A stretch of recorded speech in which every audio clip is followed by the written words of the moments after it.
घर में हुक्मरानी किसकी है? आपके घर में जमहूरियत है या डिक्टेटरशिप? मिक्स ही है। जमहूरियत भी है और डिक्टेटरशिप भी। ओवरऑल हुक्मरानी किसकी है? वो तो हुक्मरान वो तो हुक्मरान की है। होता है घर का। वो तो प्रेसिडेंट है ना, प्रेसिडेंट का हमें पता है उनके पास जो इख्तियारात होते हैं। आपकी बड़ी आइडियल लाइफ है, ना आपकी सास है, ना ससुर, ना नंद है, ना देवरानी, ना जेठानी। नहीं, देवरानी मेरी है लेकिन वो तो खैर छोटी है, लेकिन इन सब की ज़रूरत नहीं है मुझे। सारी कसर इधर से पूरी होती है। अच्छा, सारे करैक्टर कर लेते हैं? हाँ जी, पूरे सब अदा करते हैं। हसन भाई बड़े सख्त मिजाज के हैं, तो गुजारा कैसे कर लिया आपने? समझ लिया कि इनको कैसे कंट्रोल करना है। अच्छा, इनका रिमोट हमारे हाथ में आ गया। ये रिमोट ईजाद कैसे किया? वो देख देख के समझ में आता है ना, कहाँ कहाँ से किधर किधर कैसे कौन कौन सा बटन दबाना है। इसलिए समझ आ गया। बहुत 25-26 साल की मेहनत है। अच्छा, तो इब्तदा में तो बड़ी मुश्किलात पेश आई होंगी? बल्कि इब्तदा में मतलब बेहतर थे, ठीक से। सारी बात इन्होंने शायद समझा कि जी ये नए नए हैं खातून, तो इनको तंग ना किया जाए, परेशान ना किया जाए। हसन भाई वसा के मार दे तुसी। हसन भाई आप बड़े नफासत पसंद हैं, जहाँ चीज़ पड़ी होती है आपकी कोशिश होती है कि इधर उधर ना हो, क्या ऐसा ही है? ऐसा ही है, और इसमें नफासत पसंद ही नहीं। मेरा ख्याल है कि इंसान और जानवर में फ़र्क ये है कि इंसान कायनात का, यूनिवर्स का बिहेवियर जानता है। जी, यहाँ हर चीज़ अपने अपने ठिकाने पे है। सूरज ने तुलू होना है, गुरूब होना है। अब खरबों सालों में सूरज अगर एक दिन ही कह दे, एक हफ्ता मैं तो ज़रा छुट्टी पे जा रहा हूँ, तरम बरम हो जाएगी ना कायनात। ठीक है, ज़िंदगी सवाए डिसिप्लिन के मेरे नज़दीक कुछ भी नहीं है। देखो, एक छोटी सी बात मैं आपको बताता हूँ, बच्चों के लिए भी है ये काबिल गौर, कि इंसान की अगर आँख 1/4 ऑफ एन इंच ऊपर नीचे हो जाए, होंठ 1/6 ऑफ एन इंच इधर उधर हो जाए, तो मार्लन मैनरो भी क्या लगेगी?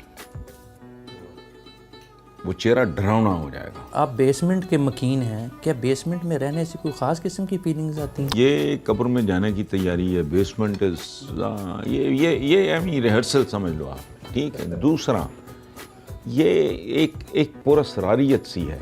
मैं वैसे भी ना खिलवत पसंद आदमी हूँ, टू टेल यू ऑनेस्टली। मैं बहुत ज़्यादा हंगामा नहीं, चंद करीबी दोस्त जिनसे प्यार मोहब्बत हो, मेरी फैमिली है। अदरवाइज़ मैं, आपको पता है, मैं सोशलाइज नहीं करता, मैं मिलता नहीं हूँ, आता जाता नहीं हूँ।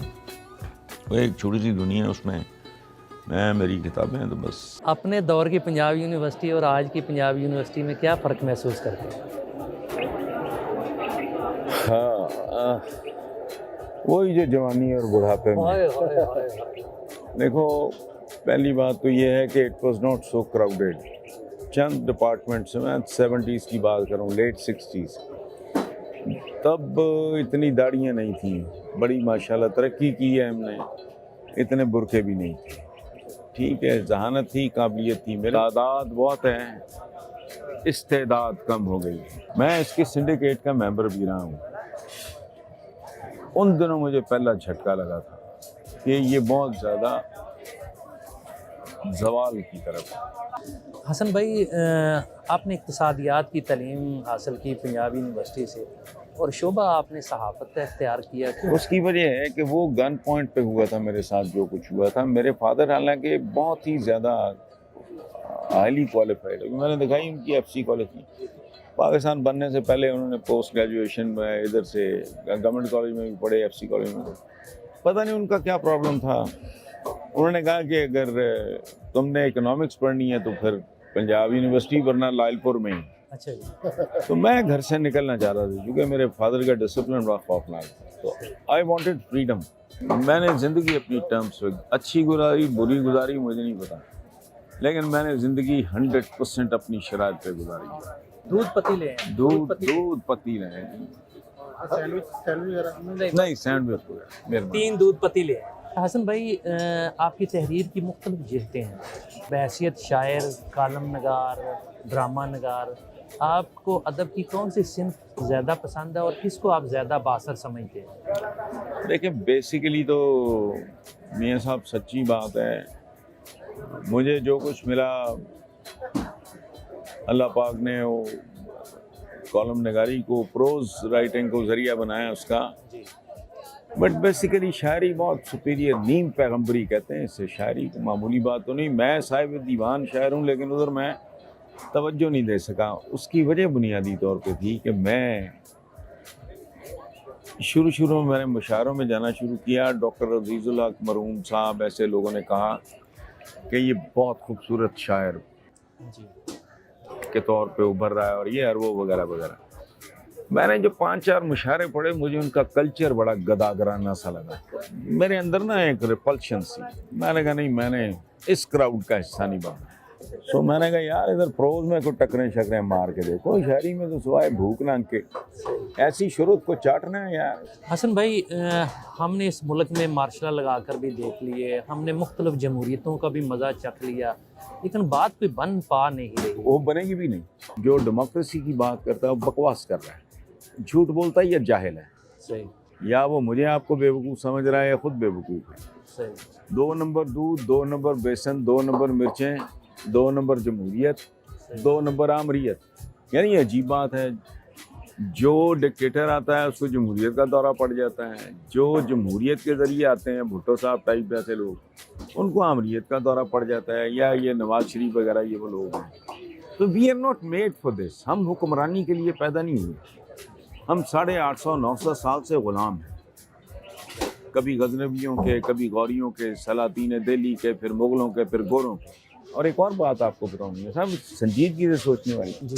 अगर 2011 में या 10 में या 2000 में या 2005 में आपके हुक्मरान आपके साथ वो कुछ कर गए जो कि कर गए, तो गजनवी, गौरी और सलातीन क्या करते होंगे हज़ारों साल पहले? ये तो मकामी है सारे। ये तो हम में से थे, हमने चुने थे। हाँ। तो जो बाहर से आए होंगे, जिनकी ना जुबान मिलती, ना खुराक मिलती, ना लिबास मिलता, सही। उन्होंने आपको कितना जलील करके रखा होगा, जो आज ये जलील कर रहे हैं इस तरह। आपकी अपनी एक सोच है, कभी आपने सियासत में आने का नहीं सोचा? मुझे नफरत है इस लफ्ज़ से। पाकिस्तान बने कितने अशरे बीत गए, 74-75 साल हो गए ना जी।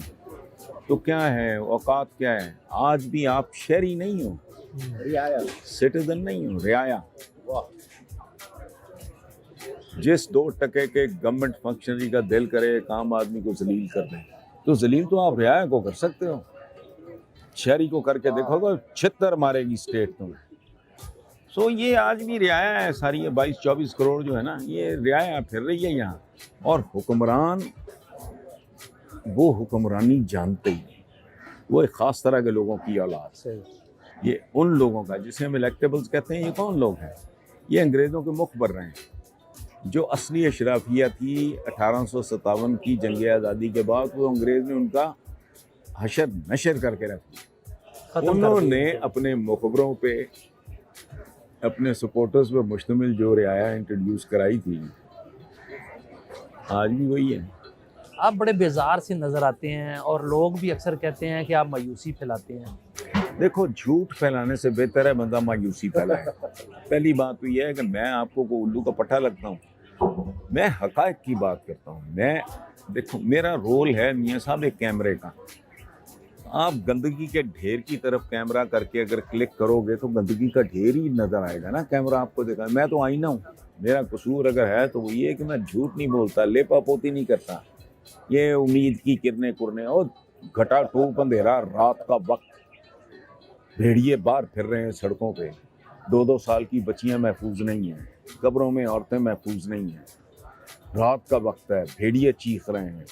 आप कह रहे हो मैं आपको उम्मीद की किरणें दिखाऊं? मुझसे नहीं होता।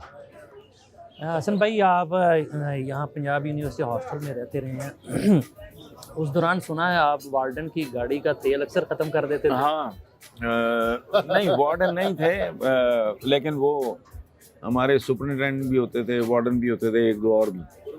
मुझे नाम उनका भूल गया, कद उनका बड़ा लंबा था, हैंडसम आदमी थे। उनकी गाड़ी हम चुरा के ले जाया कर, चुराना तो नहीं कहना चाहिए, शुगल में ले जाते थे। हाँ, और फिर उसको वो हमारे पास एक होता था शेर कादर, उसको कहते ही हम शिकारी थे। अच्छा, शेर कादर बलोच उसका नाम है, दुनिया का बहुत बड़ा वो इस वक्त जियोलॉजिस्ट है, अच्छा, वेबडा का कंसल्टेंट भी रहा है, बाहर होता है उसने, फ्रेंच, एक भाभी हमारी एक फ्रेंच खातून है, तो वो गाड़ी गुड़ी खोल लेता था, स्टार्ट करके ले गए और चौक लेके निशान लगा दिया कि बिल्कुल यहीं खड़ी कर ली। तो हमारे प्रोफेसर बड़ा परेशान रहते थे कि यार गाड़ी एक इंच नहीं हिली अपनी जगह से, ये खड़ी खड़ी कहाँ से पेट्रोल इसका ये काम किया कमाल के काम किए। हाँ। अच्छा, आप मैंने सुना है कि गैंग की सूरत में अक्सर लिबर्टी फिल्म देखने जाया करते थे। बिल्कुल, हॉस्टल कैसा से लगता था? मियाँ साहब खूबसूरत तरीन यादें हैं, जी,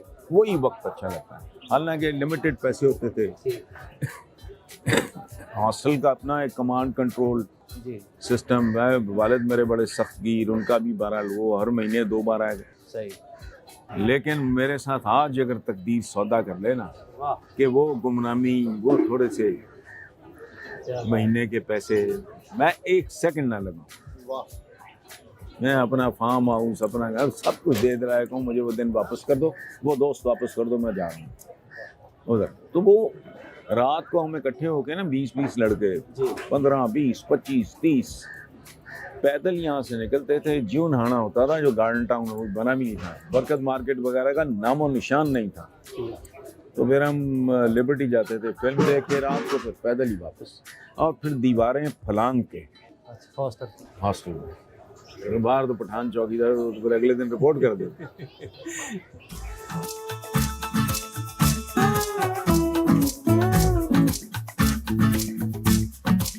अपने डिपार्टमेंट का ना चक्कर लगा लीए है नाल है बिल्कुल, इत्थे जियोग्राफी होएगा, पॉलिटिकल साइंस होएगा, हाय हाय हाय हाय।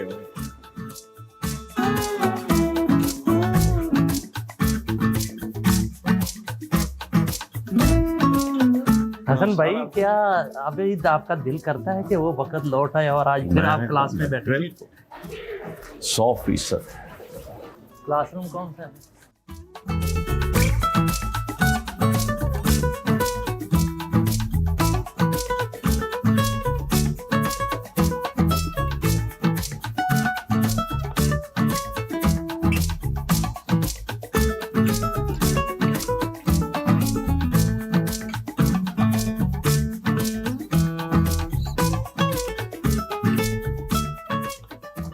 सर, जब आप यहाँ पढ़ते थे तो कहाँ बैठते थे? और कुछ स्पेसिफिक जगह तो नहीं होती, लेकिन क्लासरूम यही होता था।